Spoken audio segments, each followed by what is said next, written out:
I have a backlog of recordings anyway now. So there'd be like a long delay anyway before it made it online. But you could publish our conversation if you would like as well. So we'll just see what happens. Okay, fantastic. Thank you for doing the Dharma work of editing, which I understand to be quite a bit. Sure. Yeah. It's easier these days with tools like Descript. But still, I appreciate it. Yeah, this is great. I actually recently had a Kalyana Meeta conversation with some friends as well, and I also have a Descript backlog. So Okay. I understand it takes a little bit. So, Yeah. but yeah. Yeah, I guess it's a good problem to have. So yeah. Mm-hmm. For sure. Yeah, do you mind taking 3 breaths with me right now? I feel like I do need a little bit.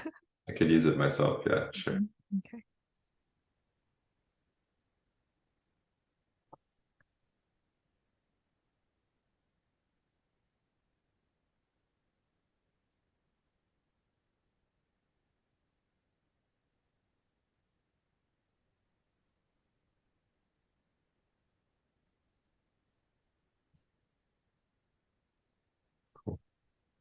Thank you. I realized I should have mentioned, listener, if you would like to join us in taking 3 deep breaths. I'm hoping that was self-evident. Yeah, thank you so much. I've been on a little bit of a parallel journey to begin to have more conversations with fellow practitioners so that I can hear about so many different like surprising insights from other folks, and also to hear myself talk and have parts of my brain talk to other parts of my brain. Totally. Mm-hmm.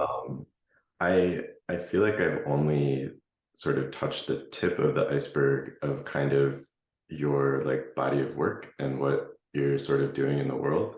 But it was cool to see that it looks like you're doing a writing thing. It looks like you have a science background, plus the meditation. I was like, whoa, like there's just a lot of similarities, at least superficially, to kind of the path that you've walked, and the kind of stuff that I'm doing. And I just thought that was really cool. And probably for some similar reasons too, although I don't know for sure. Yeah. I would love to hear about what the similarities you've observed, because I felt the same way. I think I've probably found you through this part of Twitter, Teapot connections. And where I found it's like our generation's interpretation of the Dhamma, right? We're integrating a lot of our lived experiences with a lot of I would say, the early texts from the suttas and from a lot of the existing traditions, and coming up with some digestion of what is happening. So as you have mentioned, I was a neuroscience researcher for a number of years. Um, and the shorts version of the story of why I chose to do that was because I my dad had a stroke since I was really young, and I saw the effects of disintegration of the mind, right, and its effects on the family and on my upbringing. So I think I was like, okay, well, I guess I got to figure this shit out. So then I went into neuroscience. Though funnily enough, I feel like my drive was to understand human behavior, but at the end of the day, it was a lot of the question of what, and not so much of how. At least in the path that I chose, I understand there are many neuroscientists who do explore the question really well, but through a series of circumstances, I was more my background was more in the molecular and cellular aspects of neuroscience. So then I found myself like in a pit of despair, trying to figure out like, okay, who else has answered this question well? And I found Buddhism to be a very supportive path in my quest for some answers. Yeah. So That makes sense. That makes sense. Yeah, I'm just processing sort of the beginning of your journey with your father's health stuff. Okay, gotcha. Yeah, my dad recently went through like a health thing, and it's all he's fine now. Mhm. Yeah, those kinds of experiences at various points, of course yours much earlier, can really affect the trajectory. So Yeah. interesting. Mhm. Um, cool. Well, I guess I kind of started things off by just reflecting a little bit on at least the superficial similarities between kind of our two things. Like, um, do you want to kind of poke me in a similar way, or like, is there particular things that you might be interested in talking about? Um, uh, we can, sort of just kind of feel our way, but I was just wondering if there's anything especially Mhm. that you're curious to talk about, or Yeah, I am very curious. So as I'm digesting your like content and your expression of the Dharma, I wanted to understand, like, for you, as someone in our field, like, what have you found to be the struggled, or I'll say struggle, the challenge to communicate to a modern audience? oh my gosh. Pick just one. Oh, yeah, okay. Challenge to communicate.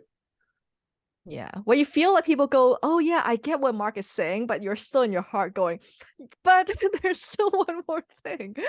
And I'm Yeah, wondering what that one more thing is. yeah.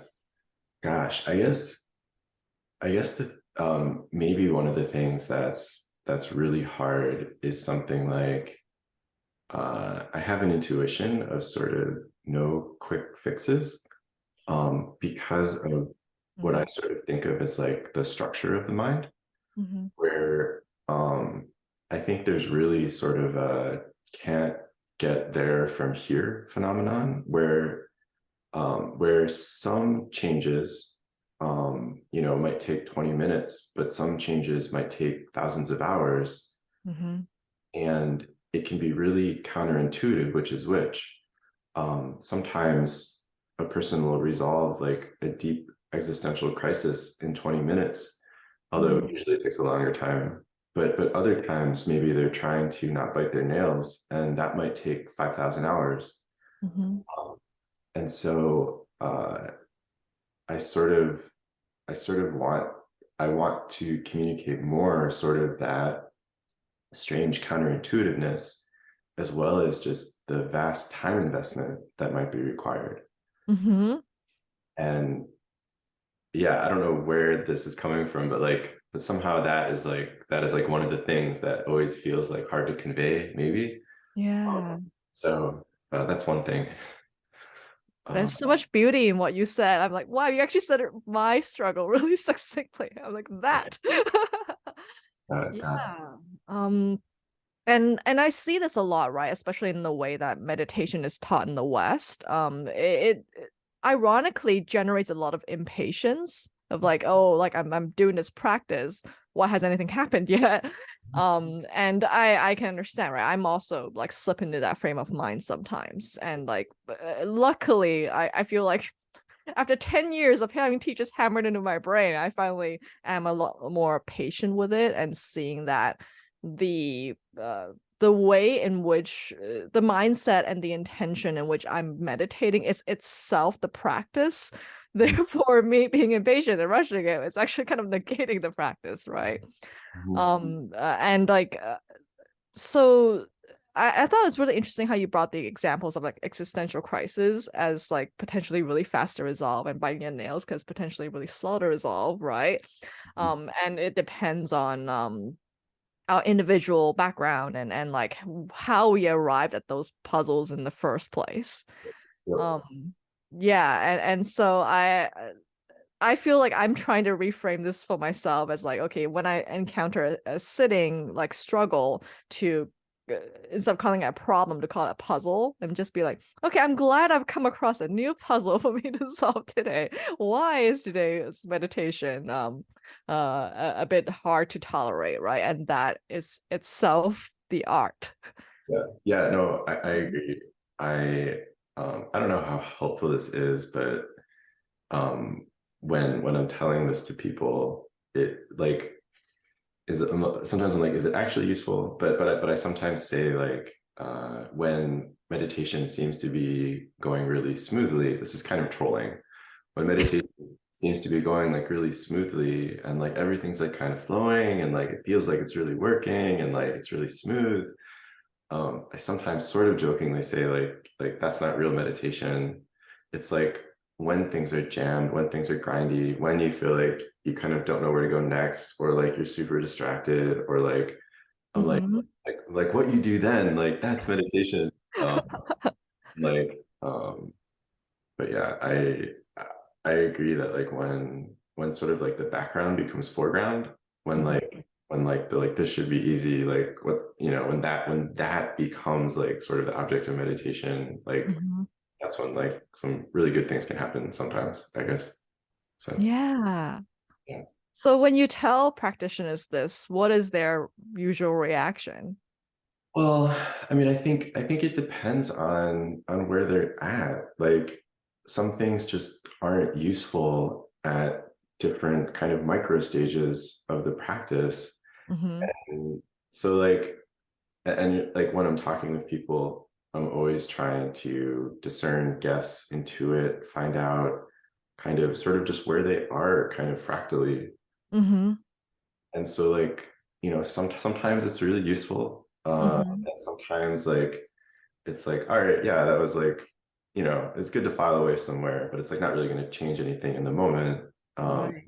because of sort of their current karmic conditions or whatever. Mm-hmm. That's okay. That's okay.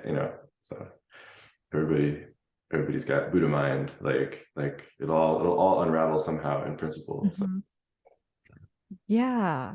And I'm finding as I'm learning to share practice to a group that like there is a variance of outcomes, right? And depending on where you're at. And what I'm trying to learn to do a better job communicating is that if it just doesn't resonate with you, it's not your fault. It's because like I am trying my best to share an experience, and that for some people it may happenstance wise resonate with them. And in fact, sometimes if you struggle with what you're listening to some extent, it might be good because you've actually identified the little like knot that might be now we have a thing to unravel, right? Of course, like if it's completely disagreeable, that's okay too. Maybe I'm just completely wrong, and then that's also all right. yeah, I think that's very fertile as well. When people completely disagree with me, I'm like, yes, okay. I mean, there's like a dynamic tension there. I think that's really Mhm. powerful to work with. Um, Yeah. do you work with groups a lot? And like Mhm. what group size approximately? Yeah, so I run a group called Kind Camp. Or as I like to say, I'm like a camp host. I'm here to give you firewood and to clean the toilets out for you. So it is constructed of guided meditation and reflective writing. So I do provide the prompts and I do guide folks through a theme of the day for meditation, with the idea of providing a vibe container for self-discovery. So in leading group, I really try to make sure that people understand that you are your own teacher. I'm not a teacher in this setting at all. And the reason why is because I believe that that's actually one of the ways that the subconscious mind kind of tricks us, especially in now this world of like there's so many teachers out there, right? And like for me, I found that for many years I was in a way craving the Dharma, which is actually, I believe it is in the students, is a thing that can happen to practitioners where you feel like, if only I know this one secret thing that I didn't know right now, and then my practice will surely be better. And I kept like searching outwards, and like finding like, some piece of information, not knowing that the search should have been more inwards and trying to identify ways in which my subconscious mind is like hiding its own processes from me. So I try to do my best job to provide these guided meditations that are much more about like inward reflection and like identifying points that are difficult. So for example, we might do a meta meditation together, and the writing prompt would be like, what is the hardest part of yourself to love? and to talk about a lot of these, or to at least to write to ourselves, like what exactly are the nuances that are happening in our background. And like by pairing meditation and writing, I found writing to be really supportive in its own way, where by putting vague mental constructs into language, that has helped me identify some parts of my subconscious mind. However, I think like meditation is almost like the counterpart to this whole practice, by allowing a lot of the questions to surface themselves, and to provide nonverbal answers as well, and sort of like combining the two together. Cool. I often think like for any value of X, like meditation plus X is better. Mm-hmm. And sometimes that even works for things that like are bad for you alone or something. Like this is a completely pretend example, but like overeating bad, but like meditation plus overeating, like that's Mm-hmm. going to cause like transformation. So it's very sort of like you know like don't just indulge, like meditate and indulge, and then like the indulging whatever's bad in there will sort of unravel itself or something. Mm-hmm. So anyway, I think meditation plus writing is really powerful for lots of reasons. So yeah. Yeah. And I also want to cite the the original inventor of this is Natalie Goldberg, right? In Writing Down the Bones, she combines Zen practice with writing, and of course, I would say like Julia Cameron's like The Artist's Way is also another fantastic exploration. Cool. Yeah, I'm trying to dig for some of I think the guy, I forget his name, maybe Jason Sith. He wrote a book called Unlearning Meditation. Oh. And I think he combines meditation with writing or journaling. So it's a really cool it's you're in good company, I guess, as sort of having that kind of packaged. It's pretty cool. Yeah, I'm definitely gonna add that to my reading list. See. Cool. Yeah. So I'm Um, curious, you had mentioned that you've had folks disagree with you vehemently before, and I would love to know, what did they disagree with you about? yeah, let me see if I can dredge something up. I mean, I think one of the big ones has been like sort of what place like psychology has in meditation, or like Mm-hmm. what place like belief or feelings or content, um like how does that relate to meditation? Mm-hmm. um and like it seems like surprisingly controversial, because I think a lot of I don't know a lot. I guess I don't have a good sense of the entire space, and I never have.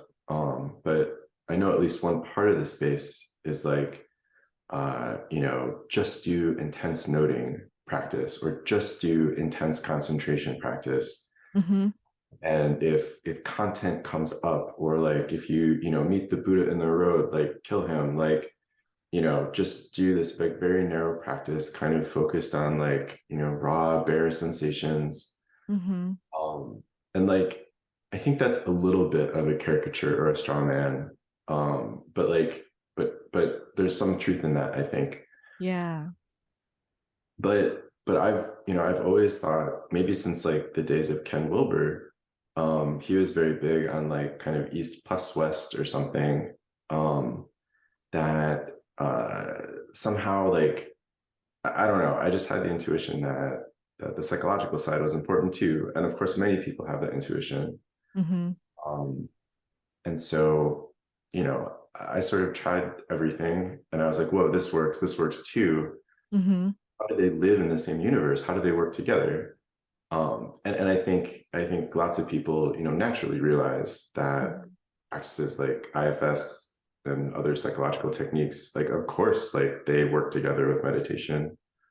um but that's one place where I had a big clash.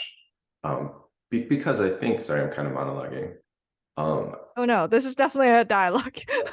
And I love listening. just briefly, like I think some of those teachers who are very technique focused and very narrowly focused on, do noting practice or something all the way through.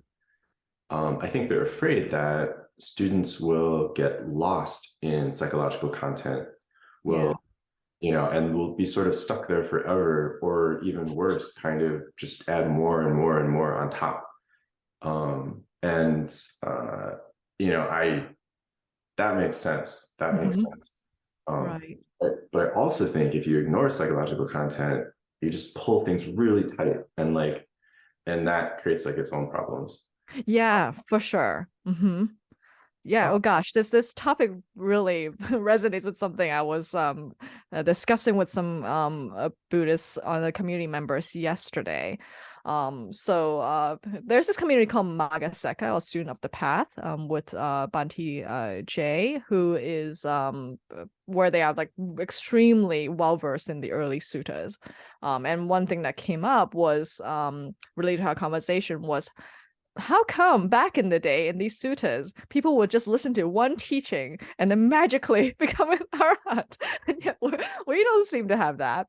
And one hypothesis is that because like ironically, they don't have as much like diversity of teachings, they could just take this one learning and really hone it, and then the stream entry and all these like subsequent effects become really easy in a way. Whereas now we're like, oh gosh, it's like a million different things to practice. Like, how would I know what's right for me? I have like stuck to certain techniques as like what I found to be most foundationally helpful, and try to refine them and be a crafts person of that technique. But at the same time, like injecting a little variety of right and explore. Like it's like, like if I learn about some other new technique, I'm like, okay, that seems interesting. Let me try it out. But knowing that I'm not going to shift my foundational practice as a result. yeah, yeah. I mean, I think some of those techniques are like tremendous achievements. Like they're extraordinarily elegant and Mm-hmm. powerful. And like if it enables like some people, like for some people, based on how they're built, I think it will take them all the way. Mm-hmm. And then it's just like, what's like the potential collateral damage or something, for other people who it's like not quite the right fit for them. Mm-hmm. But yeah, I mean, they're extraordinary achievements, I think, like extraordinary discoveries, inventions. So I think there's room for all of it or something. Mm-hmm. Um, Yeah.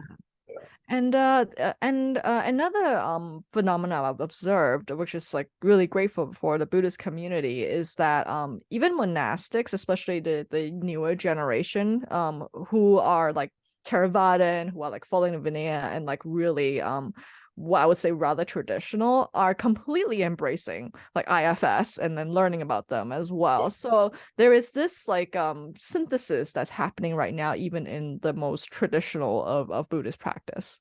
I didn't know about that, so that's really Mm-hmm. fascinating and cool. Yeah. Yeah. They use slightly different words. So for example,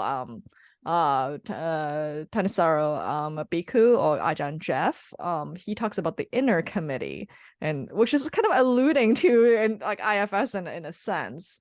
And also he has this wonderful article, I want to say it's in Tricycle Alliance War, one of those, where he talks about how like there is often a misunderstanding of not self, and that in Western psychology, you actually need to integrate your sense of self first, and only then perhaps the realization of what not self really is will emerge. And I felt like, oh, this has been like my biggest misunderstanding in practice for many years, was I was trying to jump to right to like what is not self, and like philosophizing and trying to think about those things, not realizing that I had a huge deficit. Like I had lots of psychological work that I need to do first, in order to provide a more sound foundation for my practice. Yeah, you might want to talk to the person whose handle is Vivid Void on Twitter. Mm-hmm. 'Cause I think he we we talked about this, he and I talked about this a little bit in the conversation that I published with him, but he's really big on the self and healing the self and integrating the self, like as a part of meditation practice. So if maybe you guys would have a really fruitful conversation along that dimension or something. And in any case, I completely agree. So cool. Interesting. Okay. Anyway.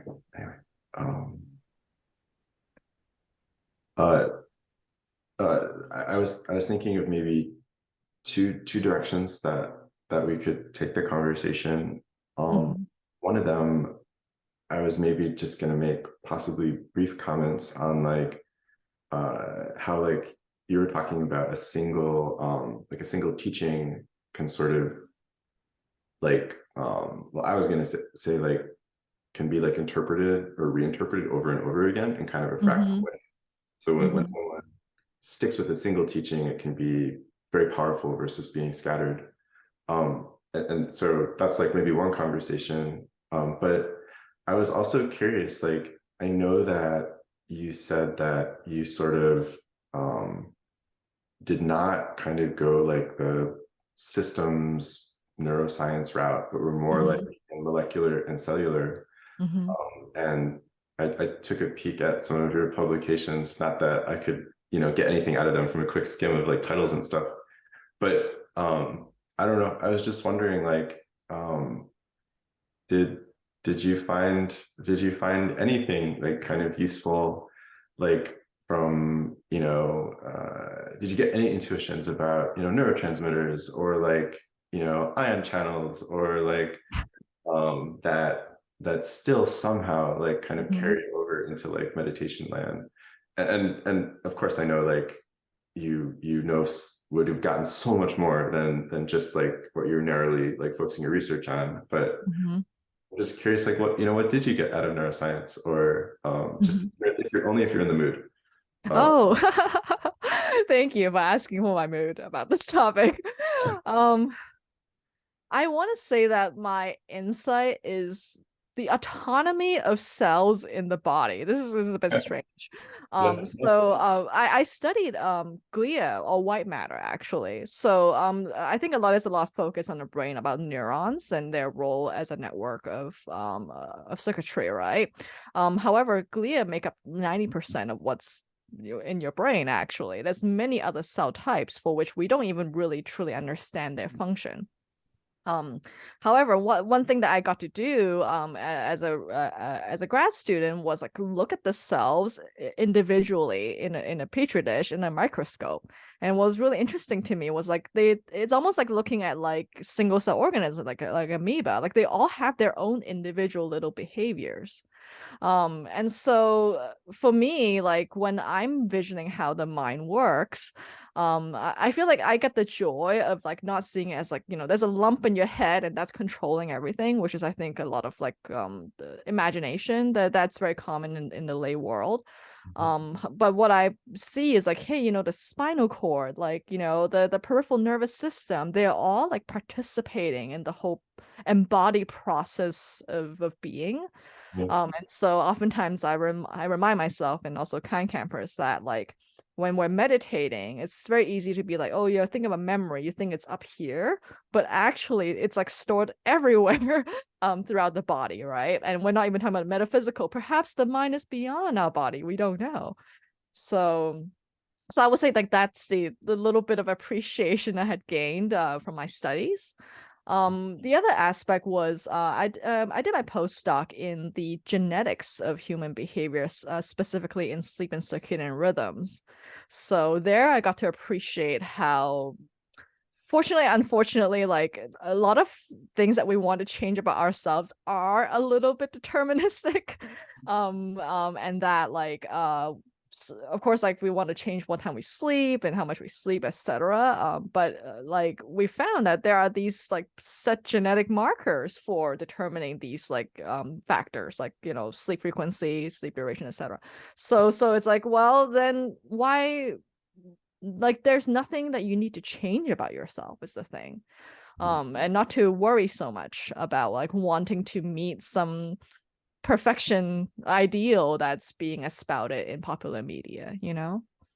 So I think like it's like that gave me the appreciation. I need to work with what I've got instead of trying to change what I have. Mhm. Okay. That's really cool.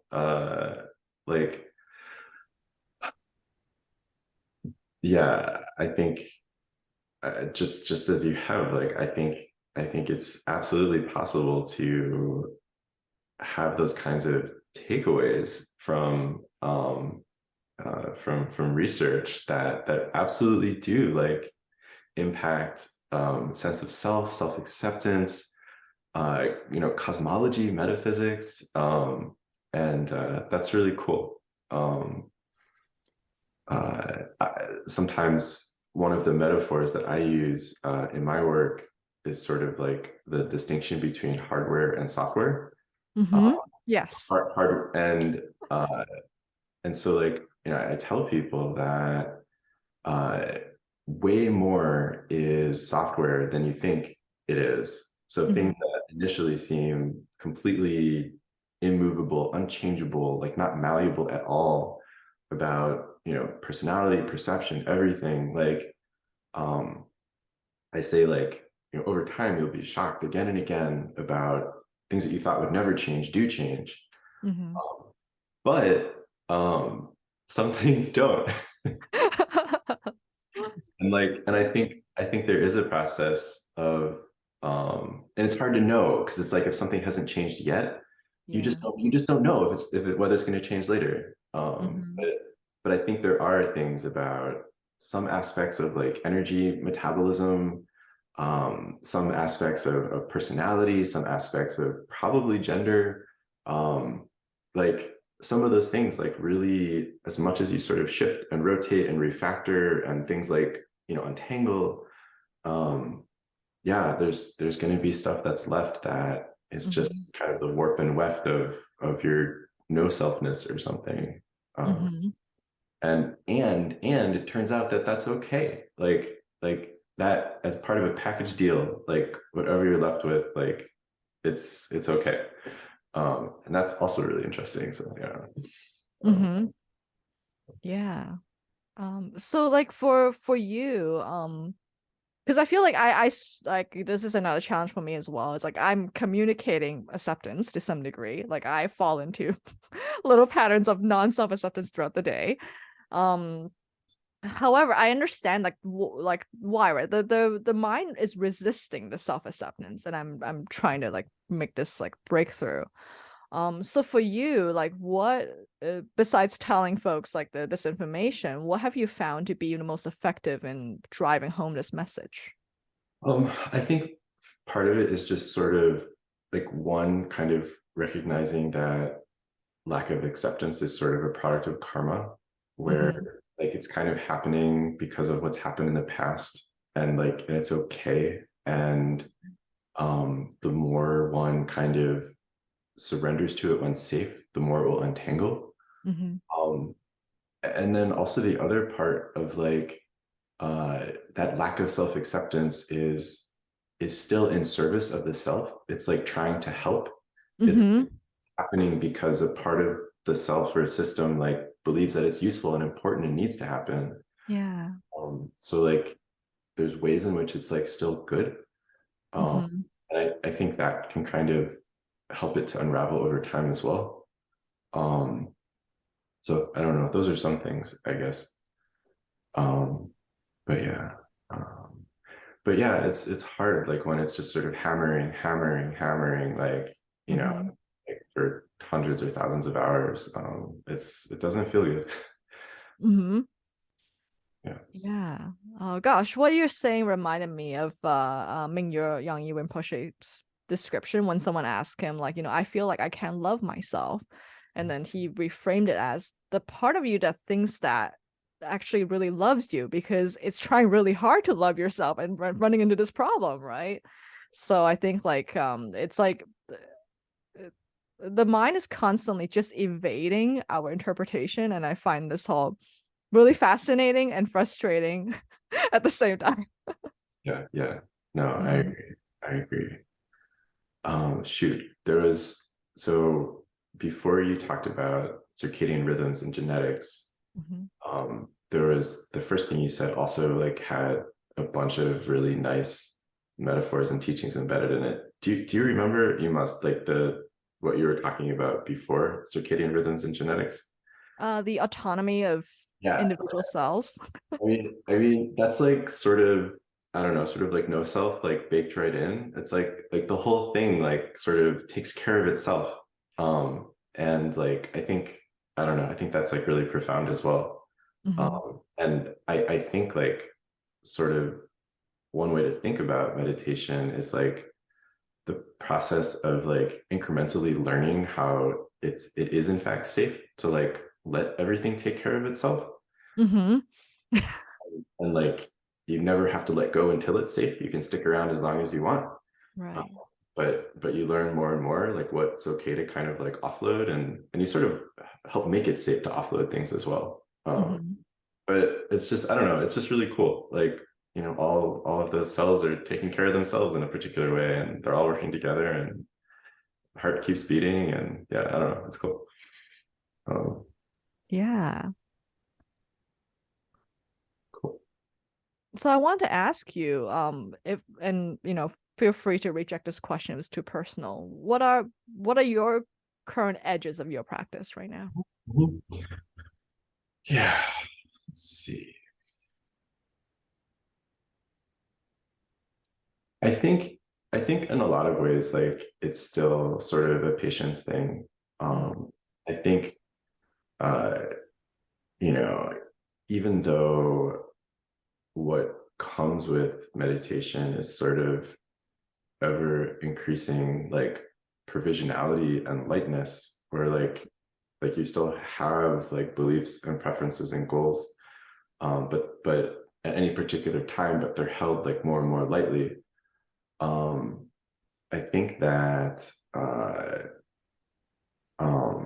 let's see. No, it's changing. I want to say something different. Give me a second. Um, yeah. So like even given that provisionality, I still have like a lot of hopefully lightly held like confidence in how I'm meditating. Mm-hmm. I'm very comfortable with like my practice and my trajectory. Um, and even so, like there's still kind of a lot of things that I'm sort of waiting on, where given patterns of progress in the past, uh, and there's sort of inexorable inevitability, like I know certain things are coming, but you know, I still sort of have to continue to engage meditation and non-meditation or whatever, and just kind of play that waiting game, Mm-hmm. and still like deal with a lot of unpleasantness like during that. So that's like one thing. It, you know, you're sort of never done. It just kind of continues and continues, and like that's life, and that's meditation, and that's everything. Mm-hmm. um and then there's one other thing I wanted to say.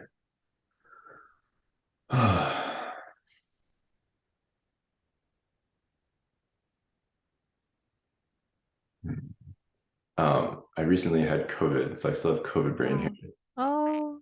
here. Oh. That's my cop out. That's my hardly get out of jail free card. Mm-hmm. There's one other thing about like Oh, difficult. Oh, please.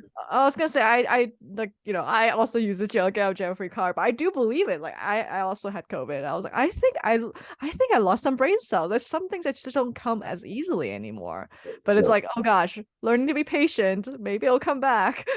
No, it's horrible. It's horrible. I Mm-hmm. was like, definitely some hard work I messed up. Mm-hmm. And like hopefully transiently, maybe like yes, definitely in some inflammation, but not necessarily like neuron or other cell loss. But I'm also like, Mm-hmm. yeah, probably some cell loss too. So like it's horrible. Mm. But yeah. Oh man, I had something good. All right, well maybe it'll come back. Maybe it'll come back. That's one thing. Just sort of even now, just kind of patience. Yeah. and something else that I can't think of right now. So yeah. Well, that gives me hope. As I feel like the hardest journey for me to communicate is that I'm also a student on a path, right? Like I'm also trying to figure things out.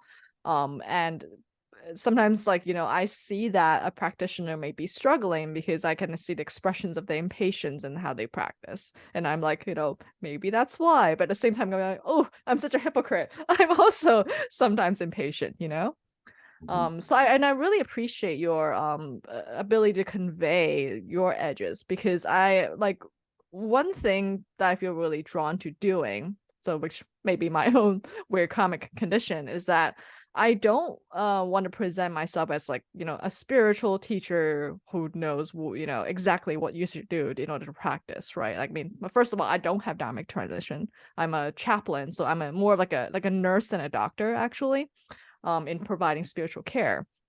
And I find it really important for me to express, like, here are my struggles with the practice, and I appreciate like you listening to me sometimes when I'm talking about Dharma, because you're actually helping me like unknot some of my own knots that I'm encountering right now. And so like, and what I'm finding is that like and I see this even with my own teachers who are honest to admit, is that as a spiritual like guide of some kind, it is a service to present what you want to say calmly and gently, and like to live an expression of the practice itself. However, I'm trying to learn how to balance that with like authenticity and showing that, like, perhaps we all don't have the answers, and we're all like helping each other as a mega organism of humanity, right, to some extent. Yeah, definitely. You know, at this point, it's sort of a cliche that of various abuse and sexual abuse scandals in various religious and spiritual traditions.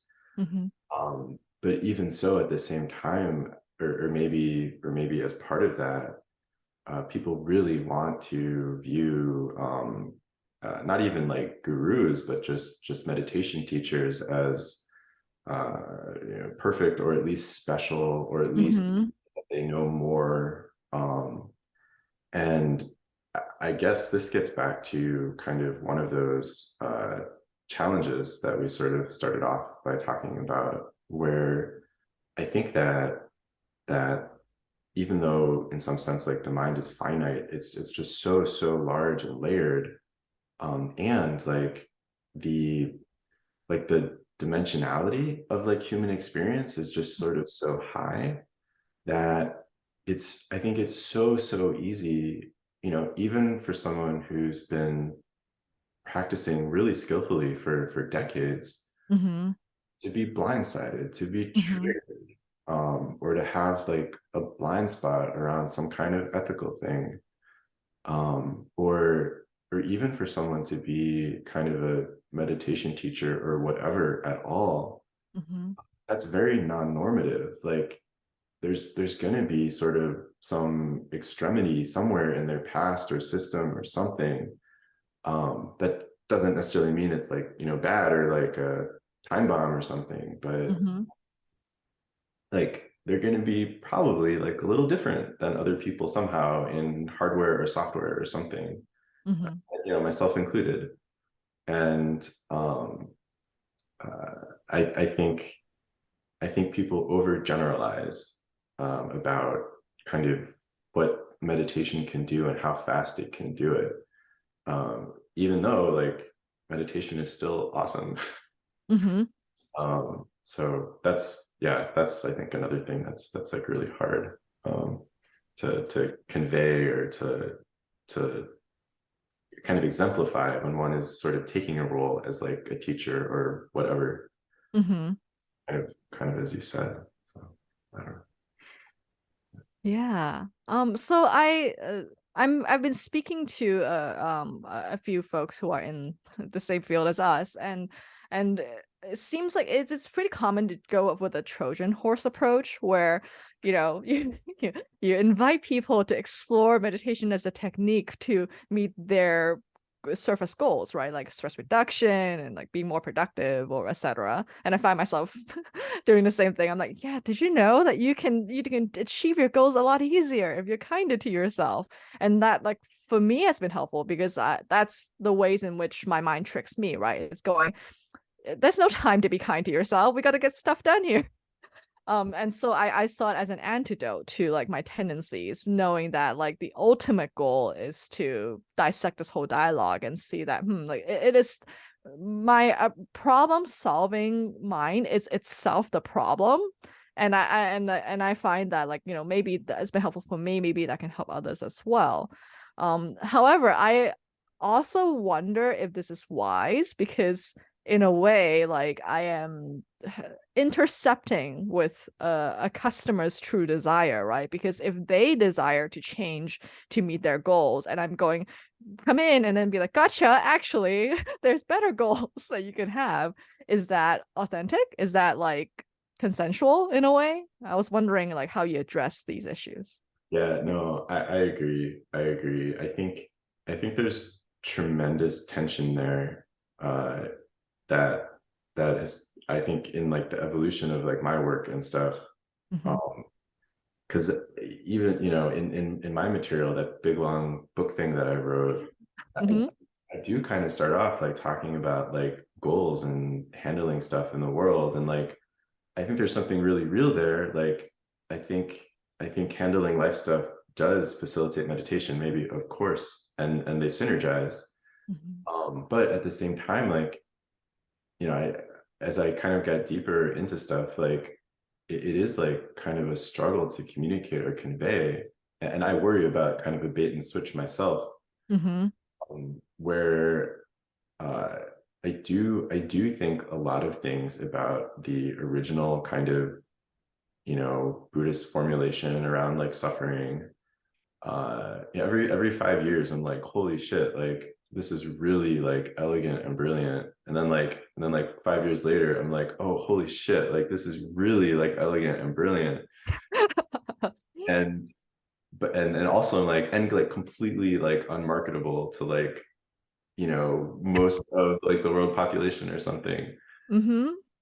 So I do really experience those tensions as best I understand what you're saying as well. And I worry a lot about communication and authenticity and informed consent, myself. I think there's, at least I think it's really hard stuff here, and I'm still struggling with it.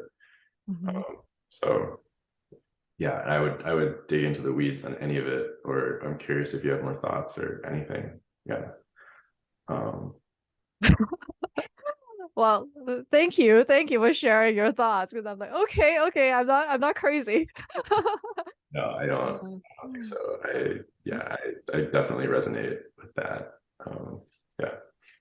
Yeah.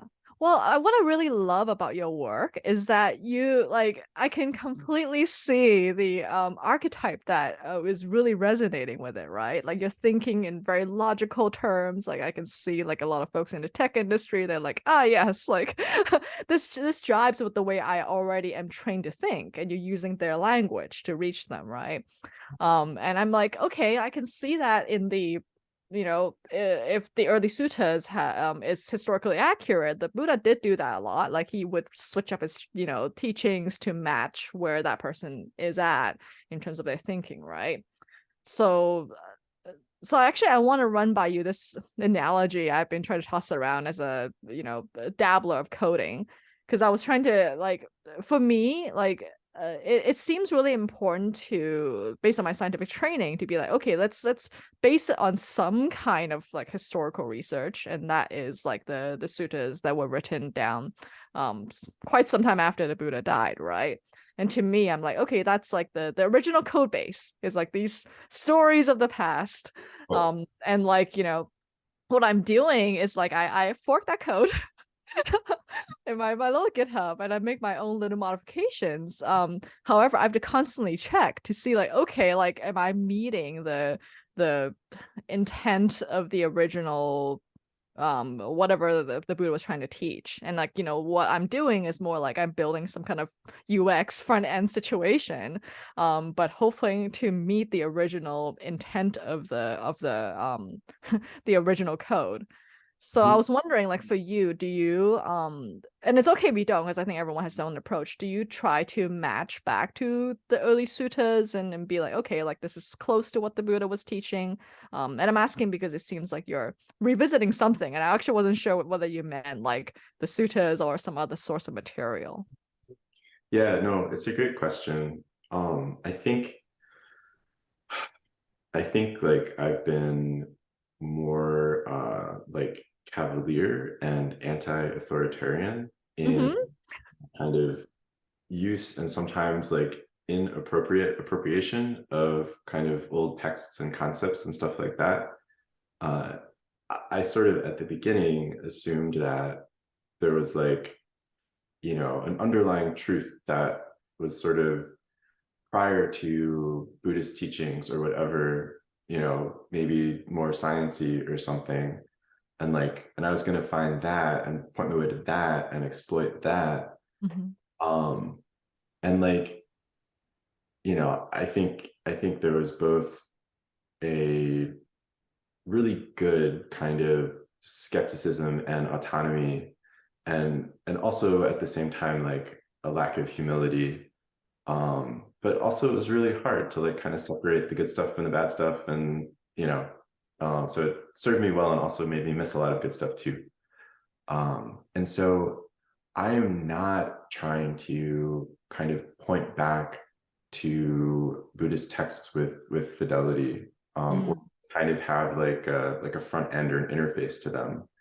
I'm not Buddhist. I'm not a Buddhist scholar. Mm-hmm. Um, but at the same time, with slowly, like I've come to appreciate a lot of those teachings like more and more, and hopefully come to respect them more and more, and hopefully come to respect like the living traditions that made it so that I encountered those texts even in the first place, or the idea of meditation itself.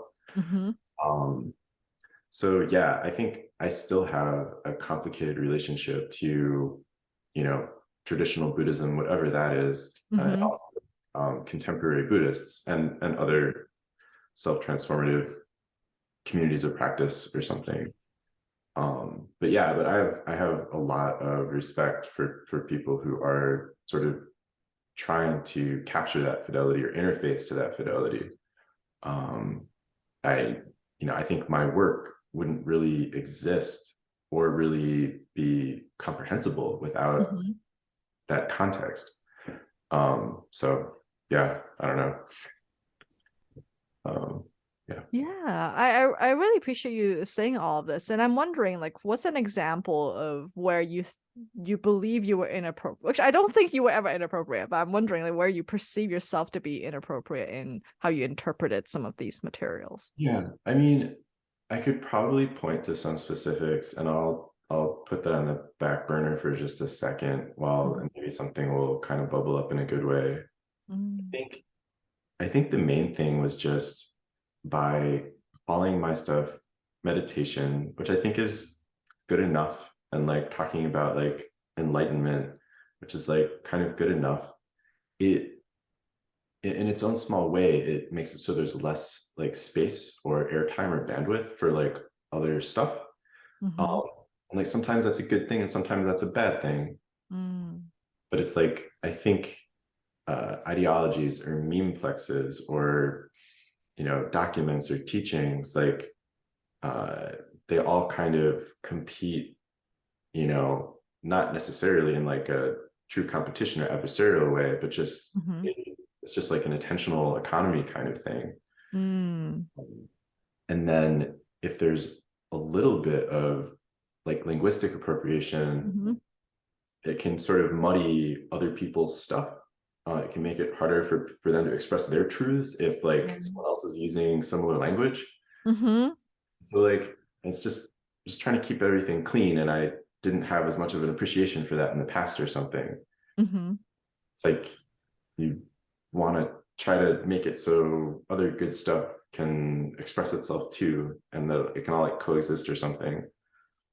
So yeah, I don't know. Yeah.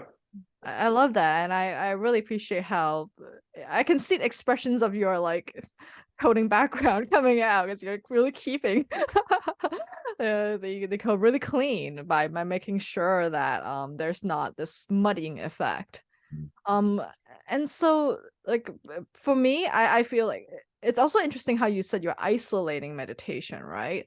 Like because like for me, I feel like where I'm trying to broach right now, and I'm seeing that some other teachers are doing the same, is like the idea of like how the rest of life is reflected in the meditation process, and that like if there are some suboptimal things that are happening outside of it, that actually directly influences the depth with which meditation can occur. So like in the Buddhist world, right, there's like the whole idea of keeping precepts, which is like completely not sexy, but then like the idea is that if your mind is not like purified to some degree, that kind of like shows up in your meditation, right?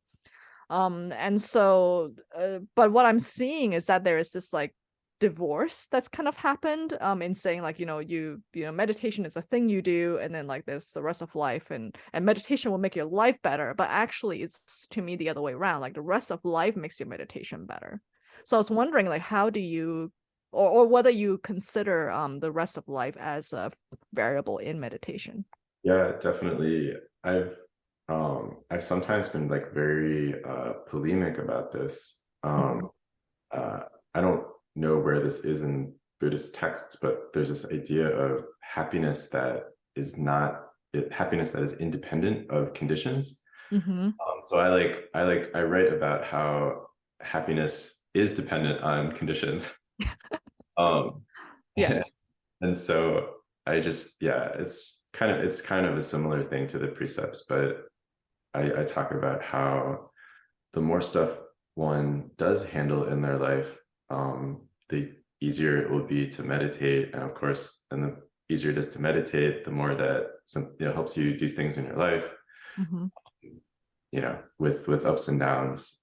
So like, yeah, I mean, and if you sort of go in like the non-dual direction, like, taking care of your body and taking care of your life and taking care of the world, like as that's kind of all arising, like it's sort of it all matters in both similar and different ways. But uh but yeah, there's a way in which sort of you're like taking care of like more and more of it as it in sort of an aconceptual kind of way or something. So um I'm curious, like how that kind of shows up in like your teaching material or like the way you talk about things. There are there particular ways in which you emphasize kind of the like seamlessness between like meditation and life, or like how life affects meditation, or do you have any particular formulations that you like, or I have one that I'm really liking right now, and it comes from a practitioner friend. Um, and it's pretty catchy. He makes the analogy of sitting to shitting. okay. Okay, so here's the thing, right? Like, so when you want to take a good shit, and again, I want to emphasize it's not my analogy, although I really love it. His name is Yeah. PJ Te. You can Google him up. Like when you're like shitting and sitting are both to some extent biological processes. They're great because you would never brag to someone that I shat really well today, right? Like that's the whole attitude that we should have towards meditation. And that like if you, let's just say you are sitting and you're straining, that's pretty much like straining when you're sitting on the toilet too, and then you end up with hemorrhoids and you're sad. And so instead, like you're with shitting, you when you don't do it well, like you have blockages, etc., you worry about fiber and water intake, right? So that's the analogy to sitting. It's like, oh, are you taking care of yourself outside of like the act itself, in order to smoothen the whole process. Cool. So But it's super awkward to bring up. Like, I think like It's very provocative. I love it. I love yeah. it. Cool. Hmm. I uh, One of the conversations that I have with people sometimes is, this is super normal. People, you get the impression that people, sit on the edge of their bed or sit on their meditation cushion or whatever, and then they they do meditation. Like they're meditating now. It's and like, that's normal. That's how it starts. That's like, hundreds of thousands of hours, how you do it. Uh, but I tell people that if things are going right, the boundary between meditating and not meditating, like, smooths out, like, Hmm. of course, and that it's a lot like sort of falling asleep or something, Hmm. or like, it's like you sit on the toilet and like if all goes well, like you then you poop or whatever. Yeah. It's like in a similar way, it's like you like sort of create the conditions for meditation, Hmm. and like you find yourself meditating versus like you sit down and do meditation. And so like I tell people to like, as over time, to kind of remove those layers of like meditation. It's like, it's almost like meditation should like arise versus like, you're sort of like doing it. uh, Hmm. so cool. It's probably like a lot of really good biological and bodily function analogies. So I'm gonna go check out this teacher's stuff. And that was like, I liked how you rendered it. That was really great. Yes, I feel like that's why I love conversations with other practitioners, because I'm like, oh yeah, that's so much more succinct than the vagueness I'm trying to convey here. And I think the other like analogy is like sleep. I've heard Ajahn Sona talk about it recently, and like actually it was a video about jhanas. So for the jhana enthusiasts, you can find it on YouTube. And he talks of someone asked like, how, like, what if I get stuck in jhana forever? Like, why can't we be just in jhana? And he said like, well, that's sort of like asking yourself to be asleep forever or something. Like you would naturally satiate whatever it is that's happening, and you would come out of jhana. So I'm like, oh, okay, that's really helpful analogy to know about. Yeah, I think that's great. I think that's great. Oh, and that reminds me, actually, the thing that I was going to talk about earlier with respect to challenges, Mm-hmm. um, Mm. because uh, I use the analogy of sleep like around like fear of death, Mm-hmm. uh, where when we fall asleep, like, it's a natural process that that takes care of itself, and we're sort of gone, Mm-hmm. and then we like come back in like a really gentle way, and suddenly we're back again, and that's also okay. And so I sometimes talk about like death in a similar way, where like, it there's a way in which it takes care of itself, and people have had the experience of not existing like every night. Anyway, uh, I was just gonna say, like, I think death and mortality is Mm-hmm. still like a real like leading edge for me. Mm-hmm. There's ways in which like I tremendously less kind of I think people go through phases where they don't think about, like, some people don't think about death at all, and for other people it's like consuming and horrible, and people, it comes and goes, I think, throughout people's lives. Yeah. um, so like I think I've worked through a lot of that kind of stuff, but there's ways in which I don't know, there's still ways in which like I have an identity and a self, and so anyway, there's still a lot of stuff around mortality that I'm personally Mm-hmm. working through. And so anyway, just to, yeah, that's something that is like a leading edge for me. Mm-hmm. Yeah, Yeah, I hear that like mortality and exploration in this regard is something that you're considering to be your leading edge here. definitely. Yeah, yeah. Yeah. Same here. And I asked this question of friends recently, which is like have you ever had a near death experience or something happened to you where you're like, oh, like I almost died, like then what came of that, right? And one thing that seemed to be common was like nothing came of it. Like, and I remember this too, where like this is like a warning for those of you who are by the ocean. Like I was with my wife and we were a place where we thought we were safe, but turns out sneaker waves really are unpredictable, and we were hit. And I remember both of us we shared like our first thought, our only thought was just, oh shit, I fucked up. Like, and that's it. Like, there's no time to reflect on life or anything like that. And I feel like, if anything, like the whole purpose of practice for me is for me to prepare for my death. Yeah. Like which sounds super morbid, but and also for old age, right? I think Suzuki Sensei said that, and everyone kind of laughed. But it's like, like the whole point of practice is for old age and for death and all these messengers, right? Yeah. So I feel like for me, like it's strange because when people ask me what the goal of practice is, I'm almost very hesitant to share. No, I know. Because I'm like, oh, like like this is because like that one answer can completely derail someone's practice sometimes.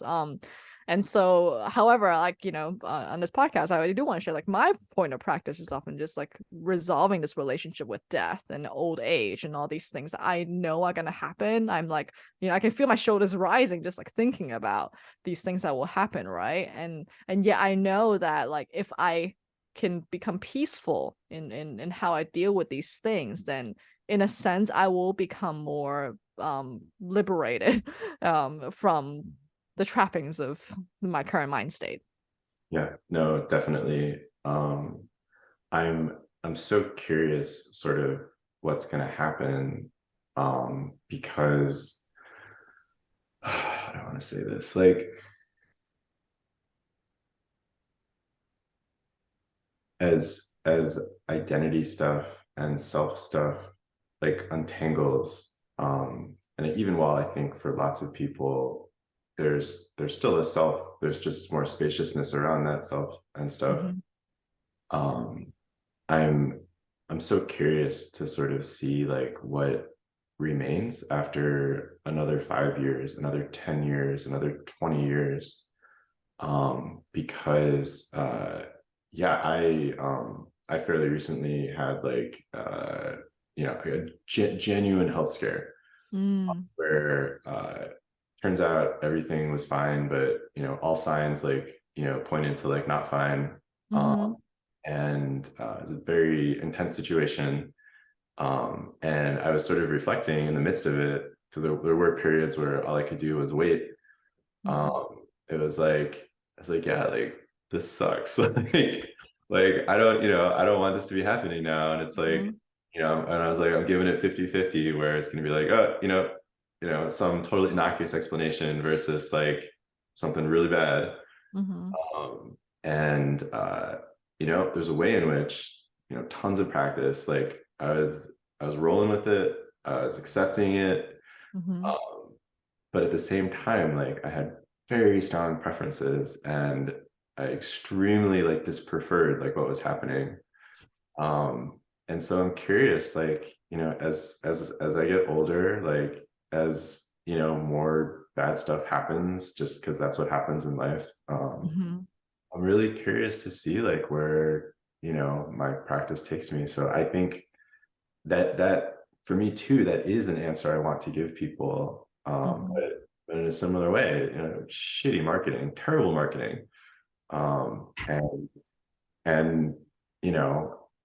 like where does authenticity live in there? I think partly through having conversations like this, but I want to like push that authenticity like all the way to the front somehow.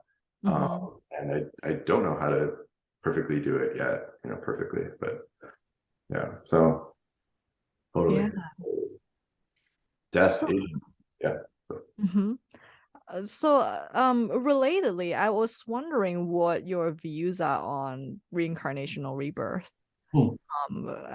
Yeah, so the reason why I ask is because, like, for me, like when I feel my very strong preferences, I think a part of me views like this, like, Buddhist teaching, like, where the Buddha said, oh, the chance of human rebirth, and like having conditions supported for practice, like not being in like a war zone or something like that, is like a sea turtle popping up in the ocean and happening to hit a ring that happens to be there. It's like a very minute chance.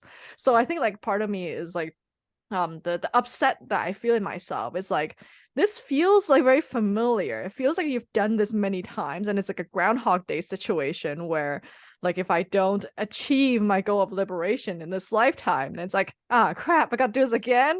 Like, that's really how I did feel on the inside. um but I wonder, like, of course, like, I accept that, like, rebirth is not proven, like it is completely a faith-based practice. So I wonder for you, like, how, whether that factors into these thoughts at all. Mhm. Yeah, I don't have. mm, I mean, definitely, like, my cosmology and metaphysics around death have changed a lot, and I've definitely sought sort of a more comforting metaphysics. Mm-hmm. Um, I think a lot of what is kind of up here right now is sort of stuff around like identity and patterns or something, where uh um it's like uh in principle or in theory or something, if you take a bunch of atoms and molecules and put them in the right configuration, you'd get something that, like, and you arrange them correctly, that entity over there will have the experience of being me. Mm-hmm. And so like I've taken some comfort in the idea of, like, there's a sense in which, like, my pattern is like immortal in a certain sense, Mm-hmm. where like I can be like reinstantiated. Mm-hmm. So then there's some question of, like, well, how do you capture or preserve the pattern? um and so then I'm like, well, you've got this idea in science fiction of, like, well, you just enumerate, like, all possible humans. Mm-hmm. And so, like, I think over time I've had some increasing intuition that at some sort of cosmological scale, like I am recoverable. Mm-hmm. Like, in principle, like, fuzzy something around the edges. And so I think I've gotten some comfort from that. And that has ties to reincarnation, like Abrahamic, like, resurrection, cool science fiction ideas. So, like, that's kind of where I'm coming from, like, right now, and that could change. Um, uh, and yeah, if you have any more thoughts about reincarnation or past lives or generational and familial stuff, or Mm-hmm. I'm curious about any of it. Yeah. If you don't mind me digging a little deeper, I love the way you're framing your belief on, and like, rebirth. Even your word choices, I'm like, wow, reinstantiation. It's like we're booting up a new a new instance of the whole thing. So does that provide you comfort about mortality? If, like, let's just say you are reborn to some degree and you get to try again or something, like, is that comforting? I think there's still something, like, for me, like, kind of terrifying and awe-inspiring about kind of like non-existence over billions of years or something like Yeah. that. Like, Mm-hmm. for parts of me, it's very difficult to grasp that, uh, sort of how long the universe existed before I was around, and, like, sort of like the awe-inspiring amount of time that kind of exists in front of me or something. Mm-hmm. Mm-hmm. But then another part of me is like, well, like the one or two times when you had general anesthesia, like it was over in a blink. Yeah. So there's it's certainly not at this point a complete solution. I'm still very upset by aging, deterioration, death, loss of neurons and supporting cells from COVID or whatever. Yeah. Or just or getting hit by a car, having a stroke or whatever. But I think I do derive some partial comfort from the things I said currently. I don't know. Yeah. That resonates with something I've heard. So Aya Nandabodhi, who's a really well-respected nun, and I were having a conversation. I was blubbering at that time. As I was seeing all the intergenerational trauma that's coming up as I was sitting on retreat. And she kind of reframed it exactly like you did, which is like, she came from a faith that was a lot more like one and done, right? Like you either go to heaven or hell. And she found that really disturbing because it's like, oh, wait, you only get one chance? And this is like really scary. And then like instead, when she found Buddhism and its belief, she was like, this is so much better because in a way you get to retry as many times as you want. And so there is like a odd sense of comfort too that although it's a turtle finding a ring in the ocean, that turtle can resurface again at one point and try again. And I really love the analogy you made about that general anesthesia, because I guess it is kind of like that, right? The thought experiment of like, if you're not there, does time passing count? Maybe it doesn't. Right. Yeah. Mm-hmm. I was just thinking about the turtle analogy as kind of a double-edged sword, where I think for some people, it's potentially strong motivation to practice. And then for other people, it can be very distressing. And I don't know. It's probably, Anyway. Yeah. Yeah, and I've definitely also heard I think Ayasoma and Bhante Sudaso try to comfort us as because they have a live stream every week called Monk Chat where they answer random questions from randos like me, and they did comfort us by saying, hey, as long as directionally you're heading towards peace, then you're already doing really good. Don't stress out, because once you stress out, you're heading in the other direction again. Oh. That's great. I like it directionally. Yeah. Just Mm. Cool. Yeah.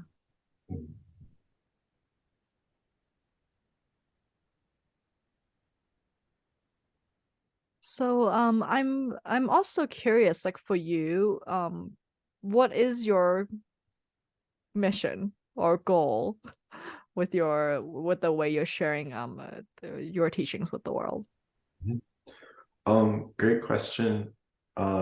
So I think I would like my material to last for a really long time. So like I'm hoping that my like weird book thing gets preserved and sort of outlasts me. And while I'm still around, like I'll hopefully continue to try to like clean it up and stuff. In terms of like stuff that I'm doing, like kind of while I'm here, I think there's still a tension for me between sort of like popular and non-popular. So like right now my work is not popular, although like it sometimes tries to pretend to be, which also feels like something of like a bait and switch.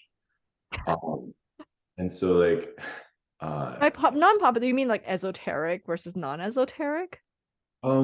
like meant for everybody versus meant for like not everybody or something. Mm-hmm. Um, and so I think over time, I'd like to continue to gently make a bridge to have my work be like really actually popular or something. But I don't know if that's the right way to go. Mm-hmm. Because sometimes it's better to sort of have whatever like a beacon or thing that you have, and then let the right people come to it, and then have Mm-hmm. good things come from that. Mm-hmm. um but in any case, either way, like, I'm interested in like the world becoming like a better place, and like having a good life personally, and having things like kind of flow from that. And yeah, I don't know. Yeah. Um, how about yourself? uh, I know it's such a hard question to answer. I really love like how this discussion about popularity, because I think well, as a creator type, I struggle with this in a practical way, right? It's like, how niche do I want to be? yeah, Um, exactly. you Yeah. know, and like I love your material because it is so niche. So if that's a vote for that, because because I feel like the issue sometimes with Buddhism is that it's so like it can be interpreted so broadly that it essentially becomes almost meaningless because it's not clear what you do, and like everyone has their own idea of what it's supposed to be, and therefore the subconscious mind kind of like tricks you and like tells you, oh yeah, you just do what you're doing right now, it's perfectly fine, and that's not a point, right? And like referring to what you were mentioning earlier in our conversation, it's like the precision of what you're doing matters, and I love how you're making sure that language and the way you're conveying the practice is very precise. So, so in that sense, I'm like, oh yeah, I can see the struggle here. But on the other hand, um, I think I remember I found you because Sasha Chapin had mentioned you in the newsletter, right? And like that distribution factor is so important, or else it is hard for us to encounter each other. Yeah. So Yeah. but I think like, luckily I think like the teapot, is part of the audience. Like there is a certain persona archetype that finds your material really interesting, just like myself. So I think whatever you're doing is working. Thank you. um yeah. So for me, I feel like my deepest intention is really to figure myself out, to be quite frank. I think like there is definitely a lot of what I do is an expression of the struggles I have, right? Like with loving kindness, with patience in terms of my own practice. And I have found it like extremely helpful to play this role now of like sharing the teachings, because it forces me to be very precise in what I'm conveying in a way that wouldn't happen if I was just practicing on my own. And so like with kind camp, the community I'm running, I actually like I would love the goal to for people who are attending to become facilitators. Actually, I'm like, you need to sit in my seat, because I feel like if you can share your understanding with others, that like really completely transforms your own understanding. And like I understand that we're in a world where there's like a lot of people claiming to be teachers, and some of like many of them are doing a great job. However, what I'm seeing is like this archetype, right, of people who think that they can go and do this kind of work, like whereas there is this almost like a missing archetype of people who think that they should be students, but I think they should actually be sharing, because it's almost like their lack of ego makes them really good teachers in a way. So for me, only because I find this really helpful for me, like it would be to promote more dialogue and more facilitation of sharing a practice in the world, more kalyana more like noble and admirable friendships, Cool. as a path to practice. Cool. That's really cool. It's very it's a cool combination of sort of like I don't know, selfishness in like the best possible sense. I think I think a lot of stuff should come from that, maybe everything. And then plus like sort of the community building angle. I don't know, it's a really cool synergy. Yeah, I love communities of practice. Mhm. And it's really incredible when, in addition to whatever practices people are doing, they're also focusing on their ability to communicate, and to share like the little weird theories that they're building. Because like, you know, there's something so raw and powerful about it, because it's like, you know, it's what they came up with in the moment to solve whatever particular problem they had. And like that's gonna spark stuff for other people, because it's like so like situated and like so like authentic, I guess. So I don't know, that's cool, that's cool. And then there's the challenges of creating a space that is safe for that, that sort of, you know, doesn't get dangerous because people let down their guard, but at the same time it's, you know, actually safe. And how does that scale? And yeah, so it's challenging. Yeah.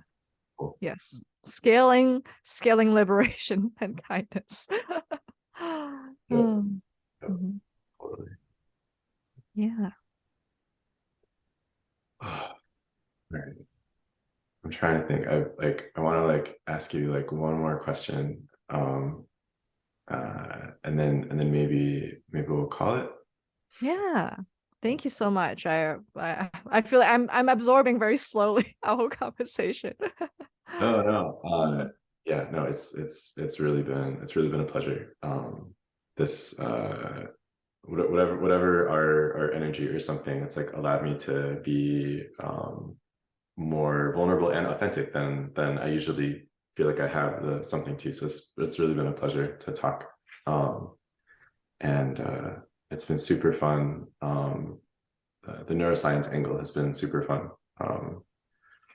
So cool. Okay. What's my next question? Damn.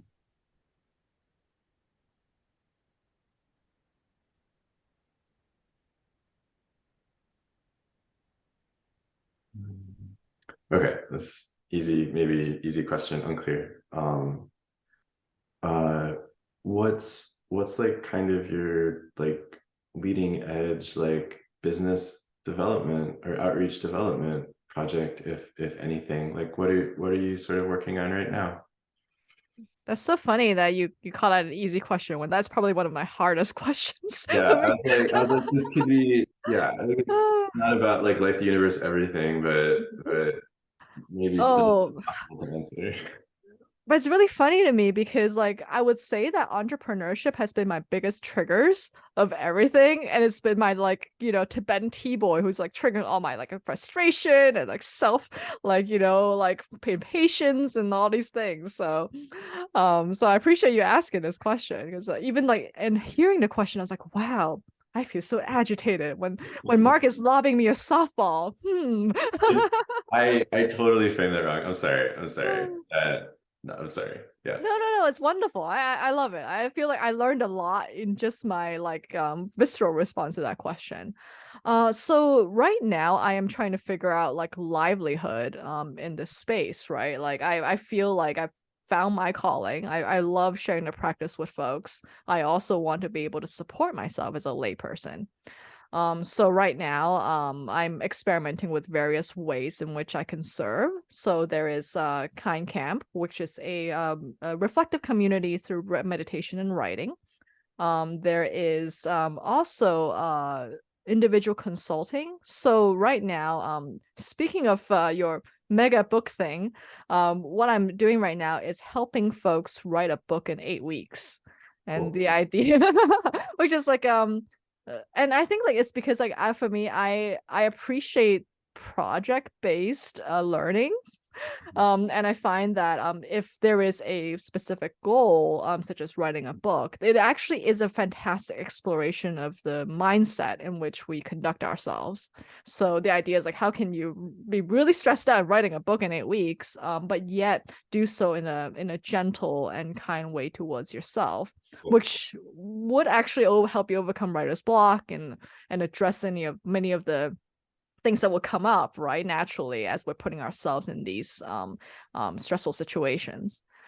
So I'm exploring how helpful I can be there. And the framing of that is a little bit more fun. So I make it almost like a D&D situation where you're an adventurer and I'm a little sprite, book beacon, who will help you along the way.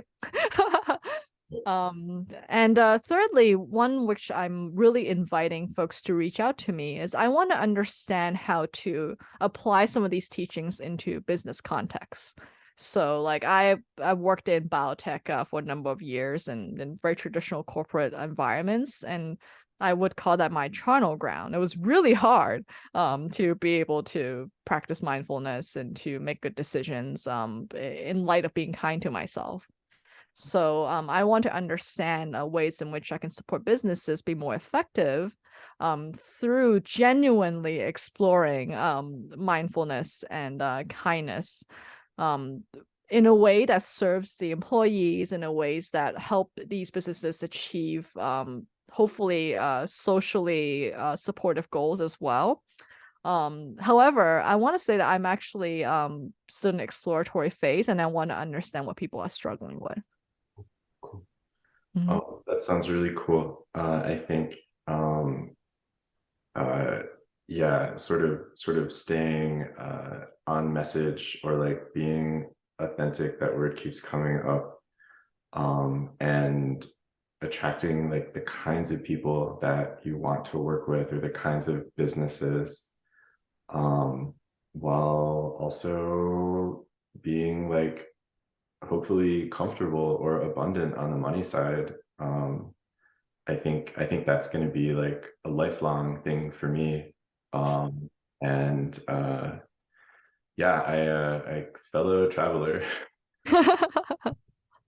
Yeah. I think that's actually another hour conversation Yeah, talking about that could be the next one. relationships with money and spiritual practice. Oh gosh. I would love to have a future conversation with you about that. That would be a cool conversation. Definitely, definitely. Mm-hmm. Cool, cool. All right. Well, it's really been a pleasure. Yeah. And Thank you so much. yeah. Um, do you yeah, I guess let's call it here, unless unless there's any one, or is there anything else that you just want to say in closing? I just want to make sure I don't cut you off or anything. Oh gosh, you've been a wonderful conversation partner. I feel like, you're a fantastic listener, and I love hearing about your journeys and in ways in which I feel like I've read your stuff, but it's just so different to be able to have a conversation. Yeah, cool. Okay, cool. Thank you for that. And yeah, it's really been a pleasure. Cool, cool. You ask great questions. And yeah, and I don't know, it's been fun. It's been fun. I don't often get to talk to people. I want to talk to more people who have the science background. So cool. And just the resonance with attempting similar things kind of in the world. So okay, anyway, cool. Take care. I hope to talk to you soon. Yeah, take care. And yeah, so I've been experimenting with summarizing videos using ChatGPT. Yep. So yeah, so I would love to have a copy and I'll play around with making little summaries.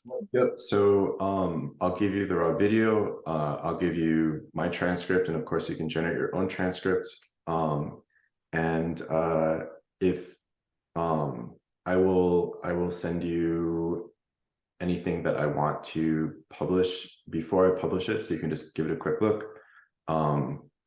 And anything you want to publish from this, just let me give it a quick skim, and yeah, we can both do whatever we want with the material Mhm. given that. So cool. Thank you so much. Likewise. Um, yeah, and do I have a different recording scheduled with you. So I think I had put myself like on there twice following your instructions, but I wasn't sure whether that's just the same thing but a different conversation or if it's a different format. No, no. So the original idea was that there would be informal conversations where, they'd be less something, and that's what this was. Mm-hmm. And also, I was going to do like a flagship podcast type thing. Mm-hmm. We'd also try to bring in some big teacher person and kind of have like a three-way conversation or something, or Mm-hmm. just the production values would be slightly higher. But everything happens more slowly than one intended. Anyway, we could totally leave that conversation on the calendar, Mm-hmm. and just use that however we'd like. And or I will get my act together, and that will evolve beforehand, but unclear. Okay. Okay. All right. Oh gosh, and I feel like your act is great and together. However way you want to shape this. Yeah, I remember now because you had asked me for like my teachers, so I was like, okay, I'll put Gil Fronsdale on here. I don't think he's gonna like show up or anything, but because I don't have that power to invite. Because I saw it as my responsibility, right? It's my teacher. I should be able to drag him in, but I was like, oh man, I don't think I can invite him. I don't think he'll show up. So I was wondering, like, are you asking the help from guest speakers to invite someone? Is that, or are you the one inviting? That would be the idea. Ah, okay, I, okay. I was Hmm. hoping to schedule them out long enough with Yeah. enough lead time that we would see them coming up and write like a nice email or whatever to like a Mm-hmm. particular teacher and politely invite them to join us, and Mm-hmm. maybe like 5% of the time they would. Um, but then I got COVID and whatever, and Mm-hmm. uh, so that whole project is sort of languishing a little bit, but it's still in my like project tracking Mm-hmm. text file. um, with enough nudges from people, that could kind of start happening again. Anyway, that was the idea anyway. But the lead time to actually get some of those things to happen is shrinking fast. So Mm. they could just be pushed farther out, but yeah, nothing's happening there at the moment. Uh, Okay. No worries at all. And I feel like the onus is on me, right? Because when I saw that, I was like, oh, I need to be on a tight knit enough relationship to make the ask. well, I So, think I think joint effort. I was mhm, hoping to kind of sequence it, get a few teachers who are more approachable, mhm. have get like a really nice video up, and that would make it easier to get less and less approachable teachers or less Ah, accessible yeah. teachers. So my responsibility too, and I've so Oh gosh. Yeah, and I love the idea though. I think like having good dialogue because I feel like yeah, my whole thing is about this whole like non-hierarchy, right? That of teachings that should ideal happen. So I would love to listen to these pods as they come up. And yeah, so and I'll keep in touch in terms of how much movement I can make on my end too. great, great. Yeah, and thanks for the nudge. Uh, even just little hey, what's going on with that is helpful. It's a Mhm. signal that there's value there. So Yeah. all right, All cool. right. Cool. Well, I hope you have a wonderful rest of your day. Where are you located, by the way? In the Midwest in the USA. How about Oh, you? I'm in California. Cool, cool. Hmm. Yeah. Yeah. Awesome. My wife's from the Midwest. Oh, cool, cool. Yeah. I'm in California sometimes, so Oh, yeah. If you're ever in the Bay Area, I would love to meet up. very cool, very cool. That would Oh, be awesome. yeah. Okay. Well, take care for now. Thank you. Likewise. All right. Talk to you later. Bye. Bye.